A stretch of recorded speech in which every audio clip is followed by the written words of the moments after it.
restraint or seclusion. So.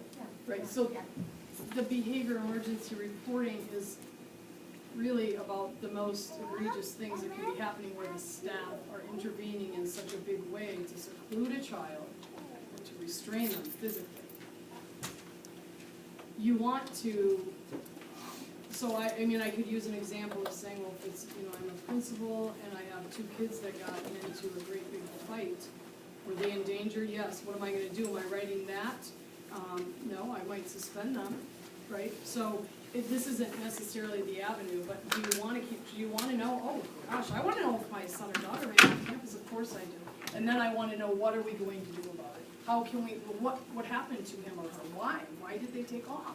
What was the antecedent? Those are the kind of things that we'll talk about at the behavior, if you will, training, where we really go into depth with staff members to say, here's when you should have had, or you need to have a behavior support plan, and if that's not working, you've got these interventions, then you can keep sort of upping the ante so that these things don't happen. But if they do, this is strictly a reporting mechanism for the state to know how many times. And I'm sure that it goes national with OSEP, the Office of Special Education Programs, because as you may know, there was a report written some years ago, I want to say in '09, by Disability Rights, the National Disability Rights Organization, entitled "Schools Should Not Hurt." So it talks about the increase in seclusion and in restraints at schools nationally. So these are the things that I think parents need to do their research though, because I'm almost positive that it's supposed to also be reported when the child is in imminent danger outside of seclusion or restraint. If they got hit by a car, it would be reported. Right. Right? Yeah. So I'm saying, I think the parents that we have, when we have questions, you have to do a little bit more research, because Margot said she would do. Yep. Yes, sir. And that's the concern, that I think that when there's so much discretion, there can be abuse of discretion as well.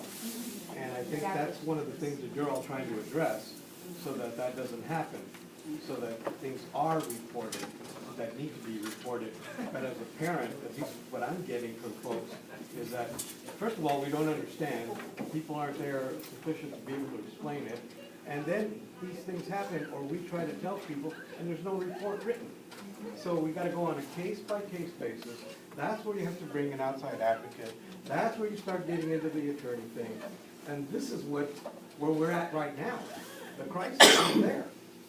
And it's in Antioch, and it's in Brentwood, and that's why parents are concerned. Everywhere else. Well, with non-reporting, I mean, we just continue to go on, and parents aren't aware of everything that's going on. No.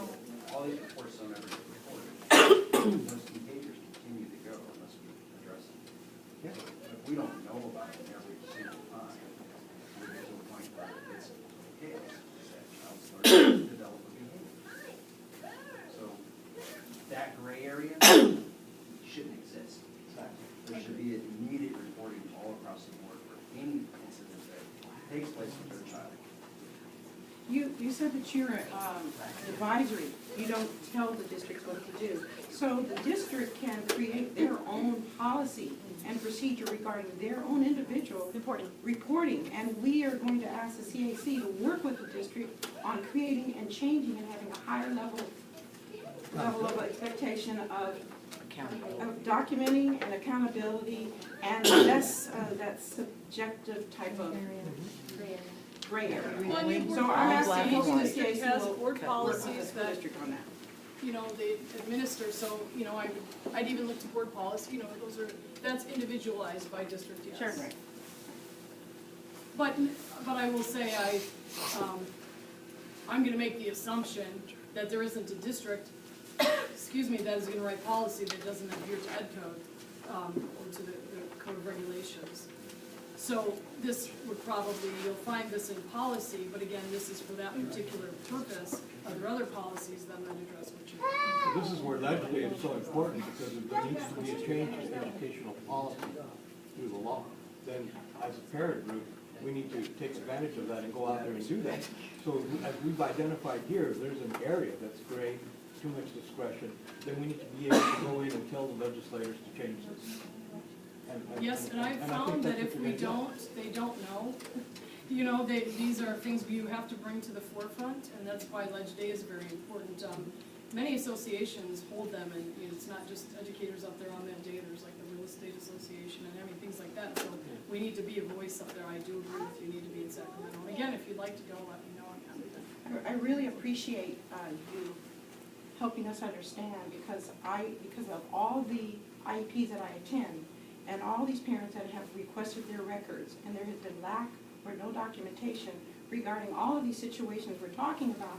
Now we understand why there's no documentation, because it is not expected, and there is so much gray area. So you've really helped me as an advocate to help parents know that they cannot trust the school district to document and keep their children safe, because they're not required to.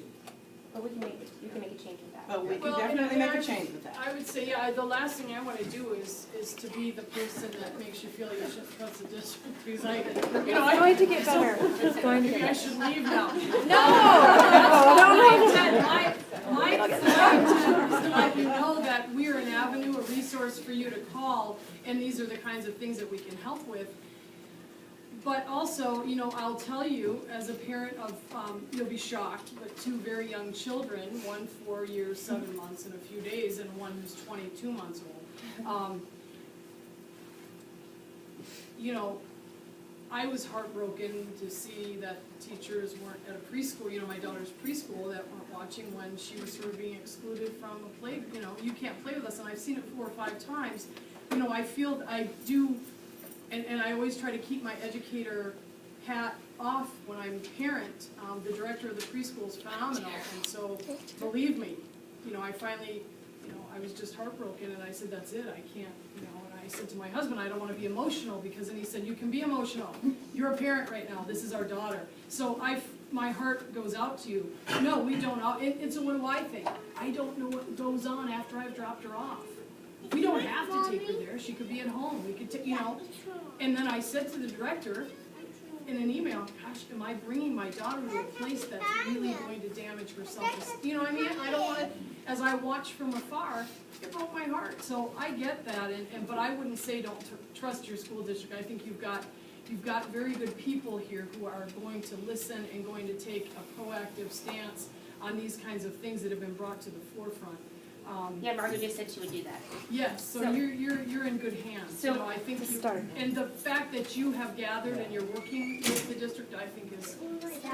I Just to commend the you. ed code, you were saying about the ed code, I just always, really want to encourage us to always look beyond the ed code and look at the IDEA, which is the all trumpeting law that protects our children. And I understand what you're saying about, yes, ed code, but if we look at the IDEA that's written, it will address the behavior support plans, intervention plans, and those things as well. So it's not just, it doesn't just, the ed code's just it's just one piece of it. I think It's just California. Right, it's just California, but we gotta look at The the bigger. application in California, but I'll tell you what's kind of weird, is that, we'll go over that, I've got the documents here kind of the teachings that we do. But we talk about federal, and then what is required in California, and actually, California has stricter regulations. Because the Hughes. Do you know about the Hughes Yes, bill? most states do. So Most states have, California kind right. of ups the ante. But even with that though, they have to at least meet the minimum standard of federal or exceed that. And California does in some ways exceed the federal standards. But with regards to behavior intervention plans and how to document or what's considered an emergency, I think we need to look at both ed code and